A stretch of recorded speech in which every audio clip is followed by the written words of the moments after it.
बिस्मिल्लाहिर्रहमानिर्रहीम। आज हम आपको एक ऐसी औरत का वाकया सुनाने वाले हैं जो गुर्बत के मारे और ईद वाले दिन अपने भूख से निढाल बच्चों को देखकर गलत कदम उठाने पर मजबूर हो गई।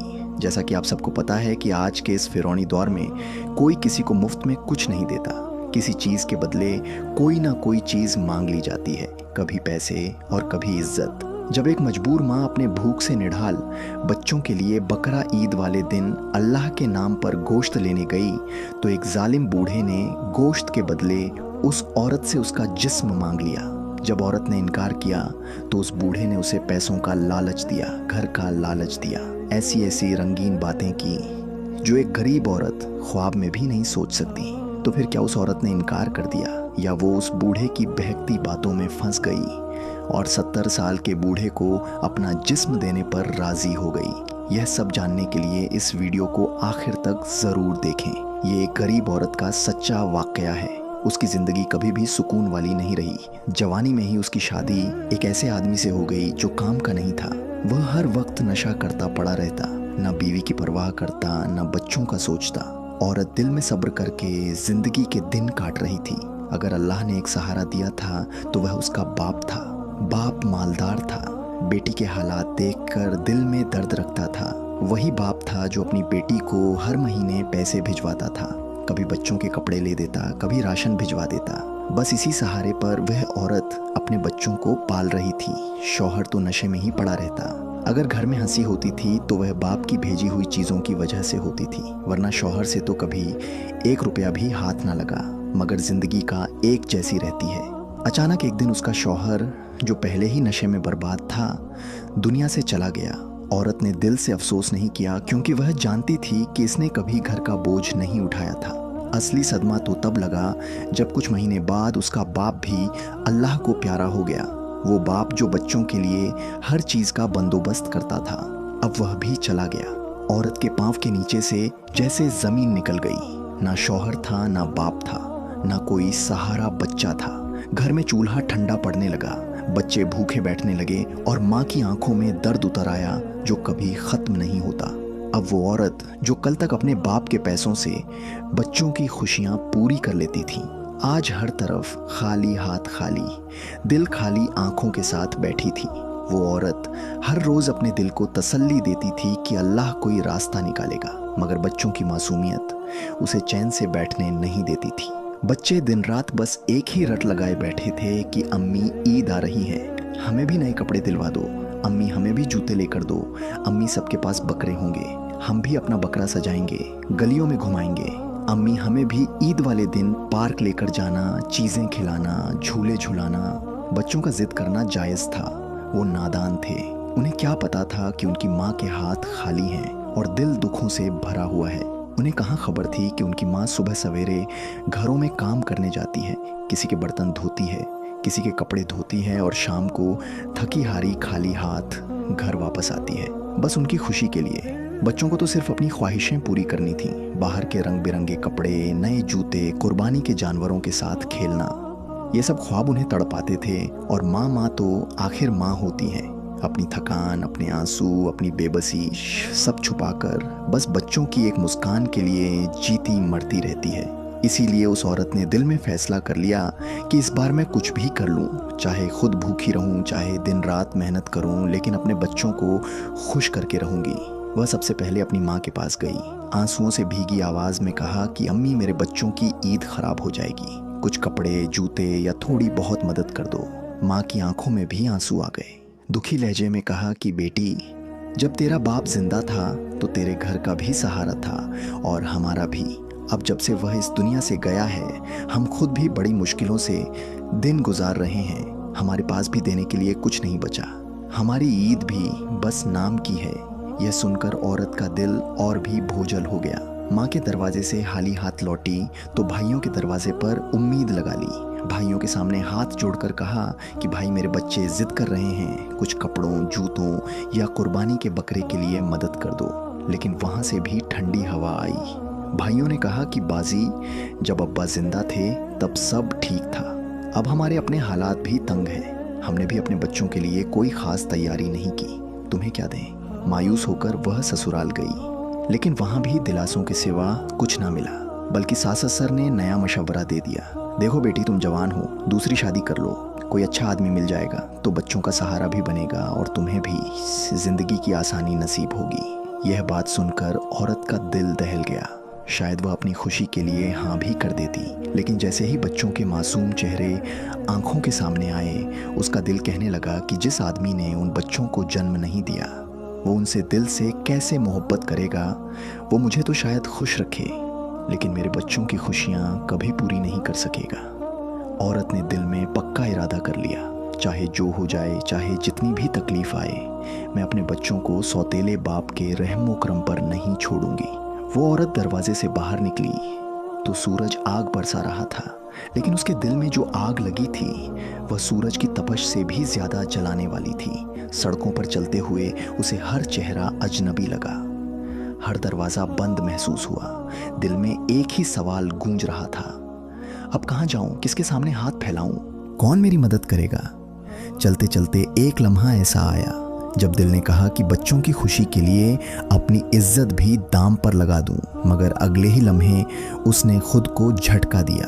नहीं, चाहे जो हो, मैं अपनी इज्जत के साथ कोई सौदा नहीं करूंगी। लेकिन जब मजबूरी इंसान को दीवार से लगा दे, जब रास्ते बंद हो जाएं, जब आंखों के सामने बस बच्चों की जिद और भूख हो, तो दिल भी कभी कभी हारने लगता है। अब वह औरत एक नया रास्ता ढूंढने लगी थी और यहीं से इस सच्चे वाक्य ने एक और दर्दनाक मोड़ लिया। वो औरत खामोशी से अपने दिल में सोचती रही, शायद बच्चों की खुशी के लिए मुझे शादी भी करनी पड़े। लेकिन दिल के किसी कोने से यह आवाज़ भी आती थी कि शादी कोई खेल थोड़ी है, और वैसे भी तो ईद सर पर है। अब ईद में सिर्फ 2 दिन रह गए थे। ऐसे में कौन निकाह करता, कौन किसी को अपने घर ले जाता। जो भी शादी करता वो ईद के बाद का कोई वक्त तय करता, और बच्चे तो ईद वाले दिन की जिद लगाए बैठे थे। यानी यह रास्ता भी बंद हो गया। करूं तो क्या करूं, कहाँ जाऊं, किसके आगे अपनी मजबूरियां रखूं। भीगी आंखों से आंगन के खालीपन को देखते हुए अचानक उसे कुछ दिन पहले पड़ोसन की कही हुई बात याद आ गई। पड़ोसन ने बताया था कि मोहल्ले में एक दुकान है जहाँ कपड़े किस्तों पर मिल जाते हैं। पहले कपड़े दे देते हैं, किस्तें बाद में आसानी से ले लेते हैं, थोड़ी सख्त होती है। यह सुनकर औरत के दिल में एक हल्की सी उम्मीद की किरण जागी, जैसे अंधेरे में दूर कहीं कोई दिया जल उठा हो। बच्चों के चेहरे आंखों के सामने घूमने लगे, उनकी मुस्कानें, उनकी मासूम ख्वाहिशें, और दिल से एक दुआ निकली, या अल्लाह, अगर यही रास्ता है तो आसान बना दे, और अगर इसमें फितना हो तो मुझे बचा लेना। इसी उम्मीद पर वो औरत फौरन पड़ोसन के दरवाजे पर गई, दस्तक दी, सलाम किया और नरमी से कहा कि बाजी, वो कपड़ों की दुकान कहाँ है जहाँ किस्तों पर कपड़े मिलते हैं, मुझे अपने बच्चों के लिए लेने हैं। पड़ोसन ने दुकान का नाम और पता समझा दिया, मगर साथ ही एक बात सोच समझ कर कही, बहन देखो, वो दुकानदार थोड़ा अजीब है, उसकी कुछ शर्तें होती हैं जो हर कोई पूरी नहीं कर पाता। पहले सुन लेना, अगर मुनासिब लगे तो कपड़े ले लेना, वरना वापस आ जाना।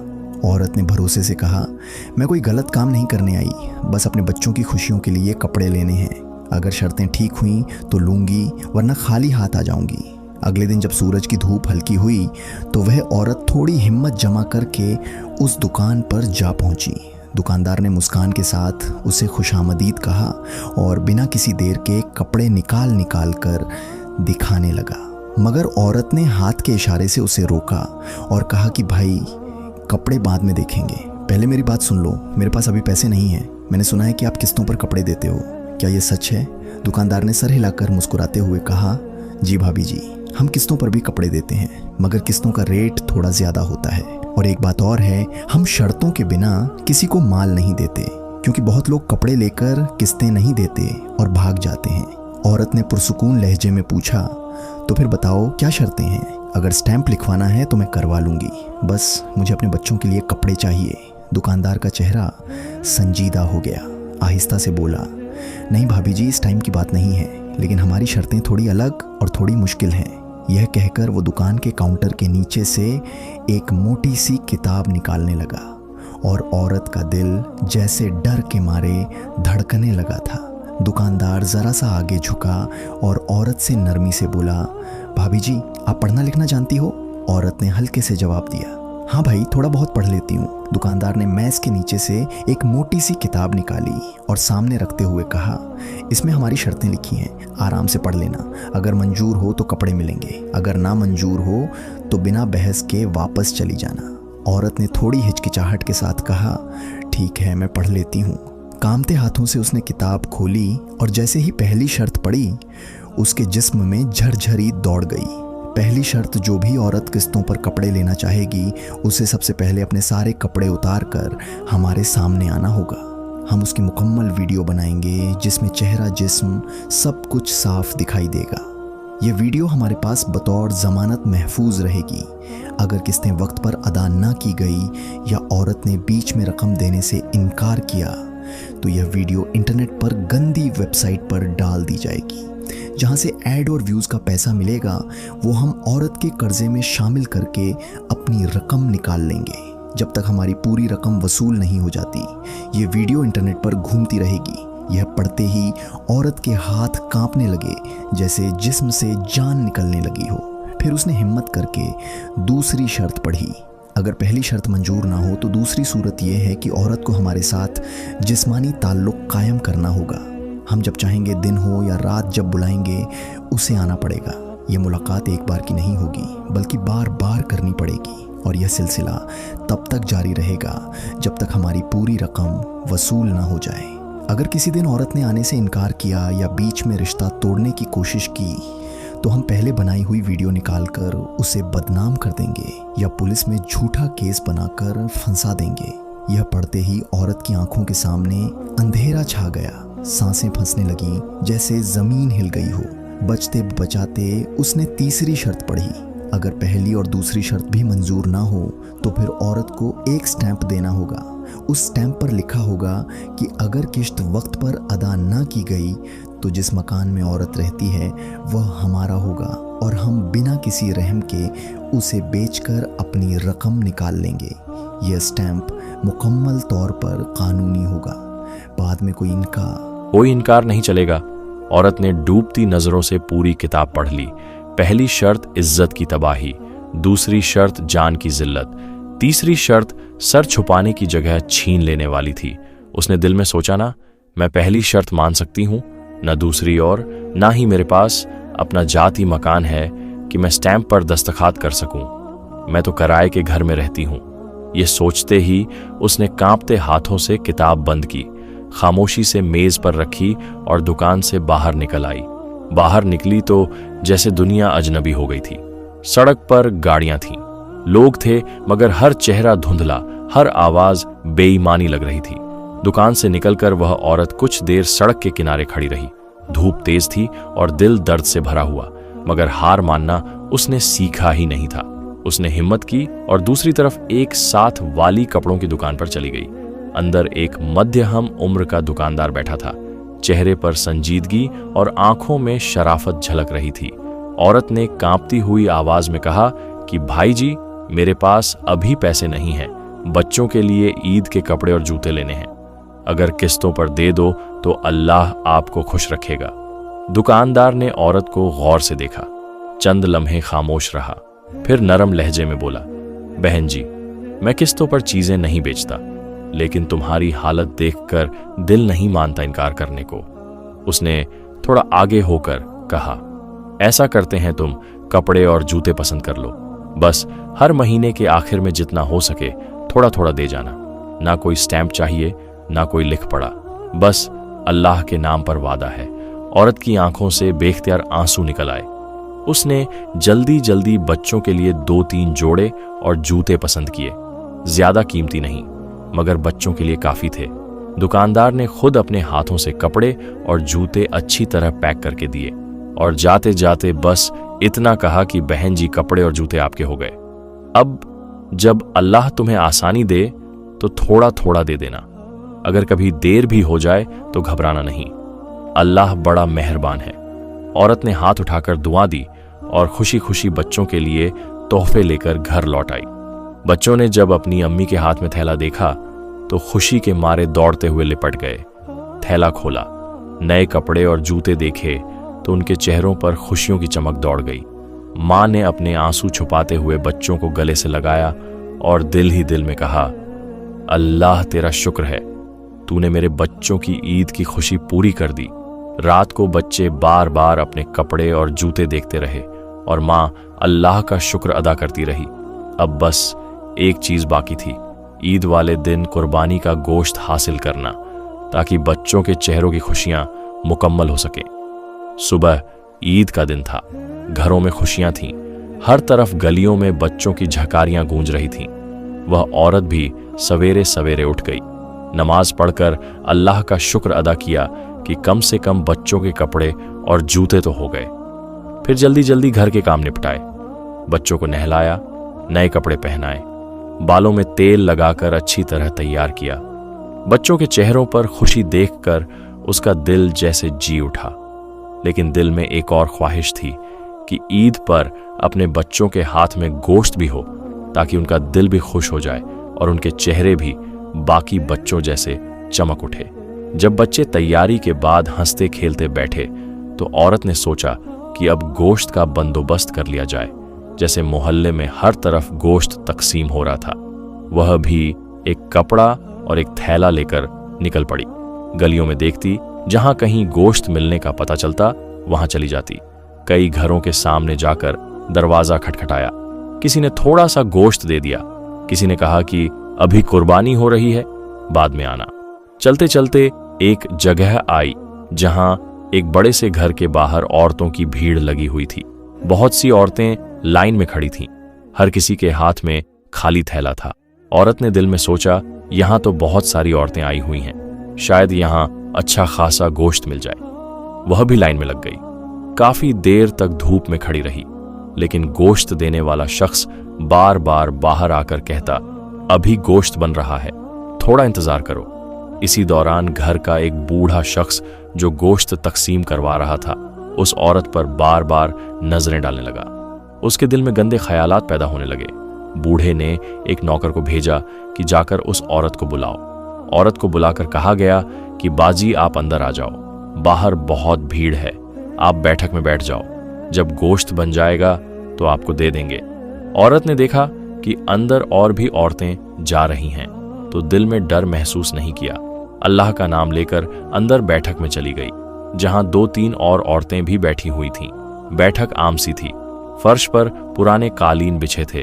औरत ने अपने थैले को पास रखा और खामोशी से बैठ गई। दिल में दुआ करती रही, या अल्लाह इज्जत से गोश्त दे देना और खैर से वापस घर पहुंचा देना। कुछ देर बाद वह औरतें जो पहले आई थीं, उन्हें गोश्त के थैले देकर वापस भेज दिया गया। अब बैठक में सिर्फ वो औरत अकेली रह गई। बूढ़ा शख्स खुद अंदर आया। उसके हाथ में एक थैला था जिसमें गोश्त था, लेकिन उसके चेहरे की नीयत साफ नहीं लग रही थी।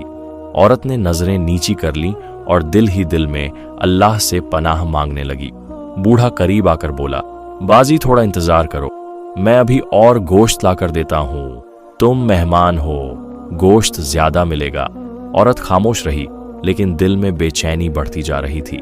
उसी लम्हे बूढ़े ने दरवाजा बंद कर दिया और औरत की तरफ बढ़ने लगा। बैठक का दरवाजा बंद होते ही औरत का दिल जोर जोर से धड़कने लगा। अंदर का माहौल अजीब सा हो गया था। हवा में वहशत होने लगी। बूढ़ा शख्स धीरे धीरे उसके करीब आया। चेहरे पर अजीब सी मुस्कान, आंखों में गंदी चमक और नरमी से बोला, बैठो, घबराओ नहीं, तुम बहुत अच्छी हो, तुम्हें देखकर दिल बहक गया है, बस थोड़ा सा साथ दे दो, मैं तुम्हारी दुनिया बदल दूंगा। औरत पीछे हटते हुए बोली, मुझे बस गोश्त चाहिए था, मेरी राह छोड़ दो, मुझे जाना है। बूढ़े ने आगे बढ़कर नरमी से उसका हाथ पकड़ने की कोशिश की। औरत ने जल्दी से अपना हाथ पीछे कर लिया, मगर बूढ़ा बाज नहीं आया। फिर से करीब होकर कहा, देखो मैं मालदार हूं, मेरे पास दौलत की कोई कमी नहीं, अगर तुम हां कर दो तो तुम और तुम्हारे बच्चे हमेशा ऐश करेंगे। औरत ने रोती हुई आंखों से कहा, अल्लाह का खौफ करो, मैं गरीब जरूर हूं, लेकिन इज्जत मेरी सबसे बड़ी दौलत है, मुझे जाने दो। मगर बूढ़े की हवस ने उसकी अक्ल छीन रखी थी। वह बार बार उसके कंधे पर हाथ रखता, कभी उसके हाथ को थामने की कोशिश करता, कभी करीब आकर सरगोशियों में बहलाने लगता। बोला, बस एक बार मेरी बात मान लो, तुम्हारे लिए कपड़े भी सोने के जेवर भी और अच्छे घर का बंदोबस्त भी कर दूंगा, बस थोड़ा सा साथ दो। औरत डर से पीछे हटती रही, दिल से दुआएं मांगती रही। होठ कांप रहे थे, कदम लड़खड़ा रहे थे।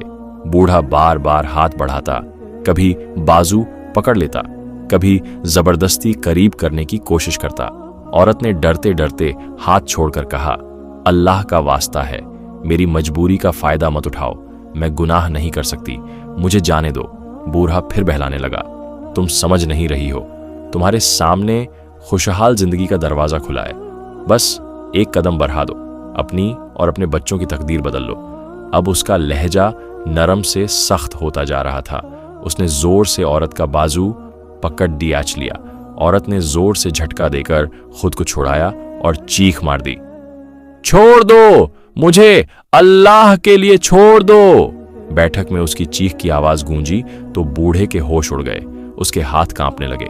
वह समझ गया कि अगर औरत ने बाहर जाकर शोर मचा दिया तो सारी इज्जत खाक में मिल जाएगी।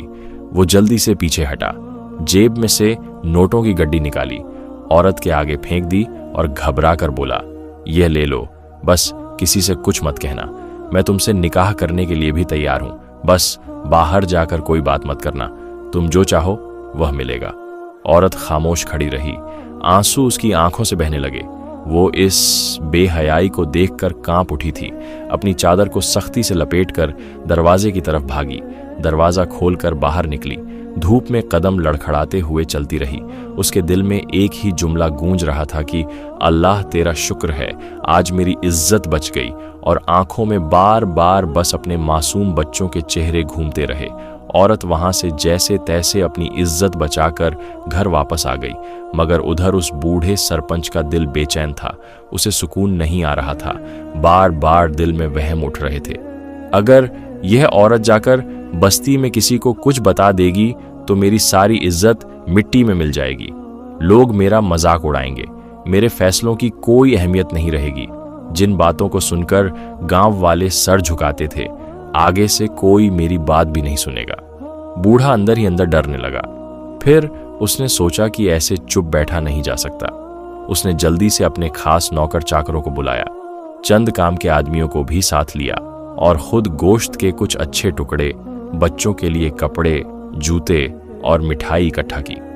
यह सब चीजें एक बड़े थैले में डाली और खुद औरत के घर की तरफ चल पड़ा। रास्ते पर उसका दिल धड़कता रहा। दिमाग में यही सोच थी कि औरत को राजी करना है और कोई ऐसा कदम उठाना है कि बात बिगड़ने से पहले ही संभल जाए। जब वह औरत के घर के बाहर पहुंचा तो दस्तक दी। औरत दरवाजे पर आई तो उसे देखकर हैरान रह गई। चेहरा जर्द हो गया, दिल कांपने लगा, मगर बूढ़ा नरमी से थोड़ी आज के अंदाज में बोला, मैं कोई बुरा इरादा लेकर नहीं आया। असल बात यह है कि जब तुम आज मेरी बैठक से चली गई तो मेरा दिल बहुत घबरा गया। तुम जैसी इज्जतदार गैरतमंद औरत आजकल कहाँ मिलती है। अगर तुम खराब होती तो उस वक्त मेरा हाथ थाम लेती, मगर तुमने अपनी इज्जत बचाई, अपनी गैरत का भरम रखा, इसीलिए तुम मेरे दिल को बहुत बहा गई हो।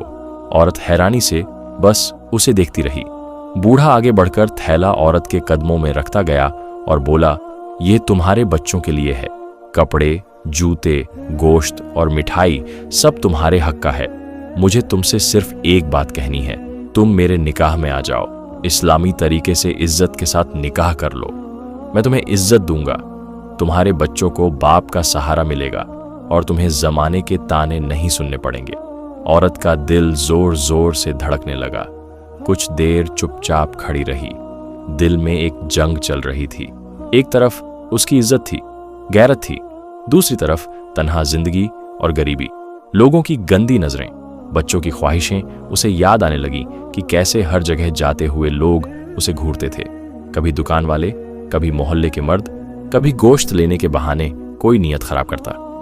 अगर उसने निकाह कर लिया तो कम से कम कोई हराम की बात नहीं होगी, कोई उंगली नहीं उठाएगा।